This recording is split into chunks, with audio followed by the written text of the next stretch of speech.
तो alright everyone and welcome back to my channel code backend. और हमने इससे पहले लेक्चर 1 हमने देखा था जावास्क्रिप्ट का, ठीक है, जहाँ पे हमने बेसिक चीज़ों को कवर किया था कि आप किस तरीके से अपने एचटीएमएल फाइल में जावास्क्रिप्ट को लिंक कर सकते हैं या फिर अपनी एचटीएमएल फाइल में अपना कोड किस तरीके से लिख सकते हैं, ठीक है। और ब्राउज़र में हमने कंसोल को देखा था और हमने कहा था कि बेसिकली अभी हम काम करने वाले हैं ब्राउज़र में कंसोल के साथ, ठीक है। तो अभी हम यहाँ पे जावास्क्रिप्ट फाइल को यूज़ नहीं कर रहे होंगे, तो इसे हम अभी के लिए यहाँ से रिमूव कर देते हैं। और यहाँ पे हम क्या करने वाले हैं, बेसिक सा आपको एक फ़ोल्डर ओपन कर लेना है। मैंने यूट्यूब को ओपन कर रखा है फ़ोल्डर, ठीक है। और इंडेक्स एचटीएमएल फाइल के अंदर हम कोड करने वाले हैं। यहाँ पे हम बेसिक सा कोड लिखेंगे अपना और इसे हम टाइटल दे देते हैं कंसोल लॉग इन जावास्क्रिप्ट, ठीक है। और यहाँ पे हम इसे H1 हेडिंग दे देते हैं जावास्क्रिप्ट लेक्चर 2, इस तरीके से। इसे ओपन करते हैं अपने ब्राउज़र में। इस तरीके से हमारे पास खुल जाएगी और मुझे चाहिए एक विंडो कंसोल की, ठीक है। तो F12 का क्लिक करके या फिर आप इंस्पेक्ट करके इसे ओपन कर सकते हैं, ठीक है।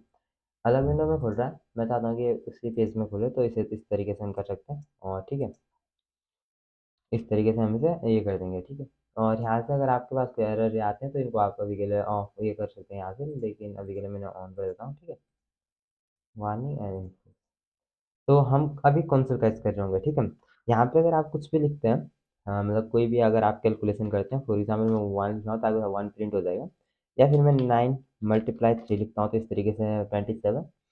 और मतलब अगर आप यहाँ पे कोई भी बेसिक कैलकुलेशन या फिर हाई कैलकुलेशन अगर करना चाहते हो तो यहाँ पे हो जाती है, आपको कोई प्रॉब्लम नहीं आएगी, ठीक है। मतलब आप इसे एज ए कैलकुलेटर यूज़ कर सकते हैं, ठीक है, जब भी आपको कभी ज़रूरत पड़े इस तरीके से। या फिर हम 23 माइनस 12 इस तरीके से, तो हमारा 11 आ जाएगा, ठीक है।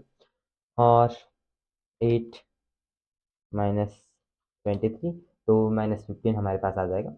इस तरीके से आप यहाँ पे बेसिक ऑपरेशन कर सकते हैं, या फिर मैं यहाँ पे कोई इस तरीके से टेक्सचुअल इन्फॉर्मेशन लिखता हूँ, कोड वेक्टर कोड, तो हमारे पास इस तरीके से प्रिंट हो जाएगा, ठीक है। तो जब भी आप कोई टेक्सचुअल इन्फॉर्मेशन जावास्क्रिप्ट में प्रिंट करवाना चाहते हैं या फिर कुछ भी आप लिखना चाहते हैं तो उसे हम कोड के अंदर लिखते हैं, ठीक है। इतना आपको ध्यान में रखना है और इसे हम आगे और अच्छे से समझ रहे होंगे, ठीक है। और इसी तरीके से हम और भी चीज़ें यहाँ पे कर सकते हैं, ठीक है। कुछ और अगर हमें करना हो, फॉर एग्जांपल कंसोल में मुझे अगर कुछ भी कंसोल डॉट लॉग अगर मैं लिखता हूँ यहाँ पे और मुझे इस तरीके से, तो हमारे पास 7 आ जाएगा, ठीक है। यहाँ पे प्रिंट हो गया और इस तरीके से। या फिर मैं यहाँ पे इसके अंदर कोई टेक्स्ट लिखता हूँ तो वो भी हमारे पास प्रिंट हो जाएगा इस तरीके से, ठीक है।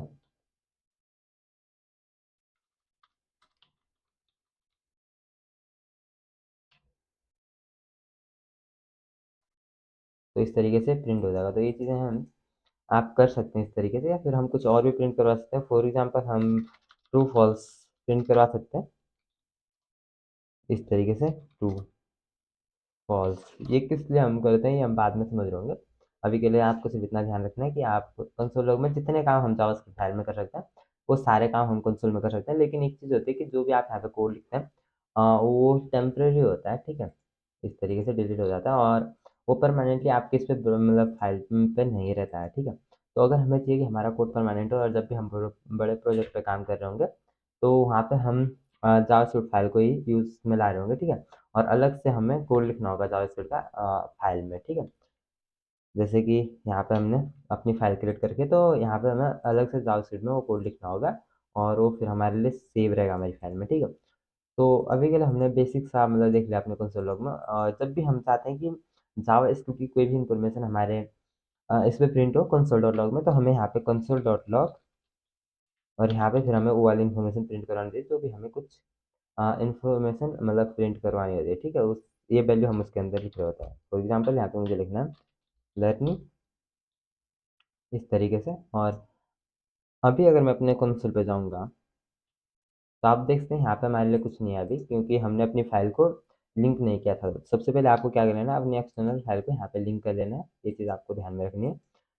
तो यहाँ पे हम स्क्रिप्ट लिख के इस तरीके से और इसके अंदर src लिख के हम यहाँ पे लिंक कर देते हैं app.js, ठीक है। तो इसे कंट्रोल एस करके अगर हम यहाँ पे आते हैं तो आप देखिए यहाँ पे हमारी लर्निंग अब प्रिंट हो गया, ठीक है। और यहाँ पे लिखा है जो app.js है उसकी फर्स्ट लाइन में ये वाला एक कोड प्रिंट किया है, ठीक है।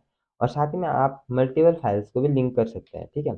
फॉर एग्जाम्पल अगर मैं यहाँ पे एक दूसरी फाइल बनाता हूँ script.js, आप 2-3 फाइल को भी यहाँ पे लिंक कर सकते हैं जावास्क्रिप्ट की, कंट्रोल सी भी, और यहाँ पे मैं script.js को लिंक कर पाऊंगा, ठीक है। script.js इस तरीके से, ठीक है। और अगर मैं script.js से कुछ भी प्रिंट करवाता हूँ console.log कोड बैकएंड, तो जब भी हम कोई मतलब टेक्सचुअल इन्फॉर्मेशन प्रिंट करवा रहे होते हैं तो उसके लिए आप या तो कोड का यूज़ कर सकते हैं या जो आपकी कीबोर्ड में बैक टिक्स होते हैं, जो आपको ये यहाँ पे दिख रहा है, ठीक है।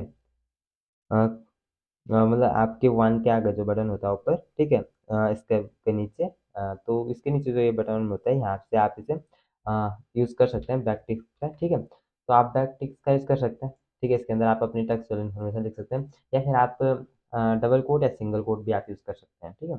तो अगर हम अभी इसे देखें अपने इसमें ब्राउज़र में तो यहाँ पे आप देखते हैं हमारे लिए ये प्रिंट हो गया और यहाँ पे लिखा हुआ है script.js, ये script.js फाइल से प्रिंट हुआ है और ये app.js, ठीक है। तो यहाँ पे आपको थोड़ी सी इन्फॉर्मेशन मिल जाती है क्या होती है, कौन सी फाइल से कौन सी लाइन से ये चीज़ें प्रिंट हो रही है। और अगर आपके पास कोई एरर आता है तो ये यहाँ पे भी आपको पता लग जाता है, ठीक है, कि कौन सी लाइन से एरर आया है, ठीक है। फॉर एग्जाम्पल हम चाहें तो हम यहाँ से कुछ भी अगर एरर हमें प्रिंट करवाना है अपनी तरफ से जो हमें एरर देखने को मिलता है तो आप कंसोल डॉट एरर लिख के यहाँ पे इस तरीके से देयर इज समथिंग या फिर हम 404 not found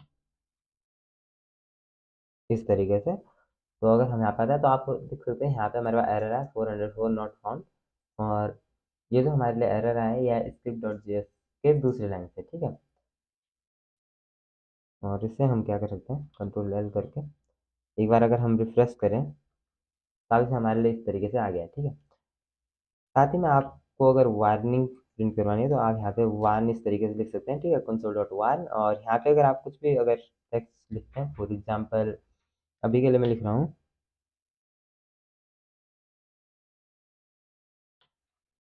be aware about it, ठीक है। और इसे सेव करता हूँ और यहाँ पे आते हैं तो आप देखते हैं इस तरीके से हमारे वार्निंग आ जाएगी जो कि स्क्रिप्ट डॉट जेएस की थर्ड लाइन से है, ठीक है। तो इस तरीके से आप देखिए हमारे वार्निंग आ गई है और ये हमारे एरर्स आ गए। तो कंसोल लॉग में जितने भी हमारे लिए एरर्स प्रिंट होते हैं ये एरर हमने खुद बनाए, ठीक है। और बाय डिफॉल्ट जो आपका एरर आता है वो भी इसी तरीके से दिखा देता है, ठीक है, कौन सी लाइन से आया इसी तरीके से आपको यहाँ पे बता दिया जाता है कि एरर कौन सी लाइन से आया है, ठीक है। यहाँ पे हम आते हैं और हमने ये चीज़ें देख ली है, एरर हमने देख लिया और इस तरीके से। और एक चीज़ जब भी हम मतलब विंडो डॉट अलर्ट यहाँ पे अगर हम लिखें अलर्ट मैसेज फ्रॉम विंडो, ठीक है। तो यहाँ पे आप देखते हैं यहाँ पे अलर्ट मैसेज फ्रॉम विंडो इस तरीके से आ गया। और एक चीज़ आपने देखी होगी इससे पहले हमने अलर्ट का यूज़ डायरेक्टली अलर्ट लिख के किया था, हमने विंडो का यूज़ नहीं किया था। तो बेसिकली हमें विंडो का यूज़ नहीं करना होता है, ये ऑप्शनल है, ठीक है, आप चाहें तो कर सकते हैं। लेकिन हमारी मतलब सारी ऑब्जेक्ट्स जितने भी हमारे इसमें ये होते हैं कुछ भी आप मेथड्स होते हैं या कुछ भी आपके वेरिएबल्स होते हैं, सारे ग्लोबली होते हैं, ग्लोबली क्रिएटेड होते हैं, ठीक है।